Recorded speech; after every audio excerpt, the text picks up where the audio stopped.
Praise the Lord. Today promise. యెషయా గ్రంథము 58వ అధ్యాయం 11వ వచనం. ఆశించిన దానిని ఆకలిగొనిన వానికిచ్చి శ్రమపడిన వానిని తృప్తిపరచిన ఎడల చీకటిలో నీ వెలుగు ప్రకాశించును, అంధకారము నీకు మధ్యాహ్నము వలె నుండును.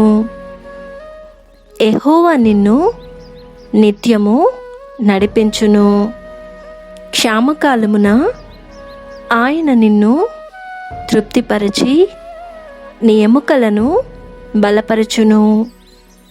నీవు నీరు కట్టిన తోటవలెను, ఎప్పుడును ఉబుకుచుండు నీటి ఊటవలెను ఉండెదవు. ఆమేన్. ఈ వాగ్దానం మన జీవితాలలో దేవుడు నెరవేర్చునుగాక. God bless you. Presented by Young Holy Team.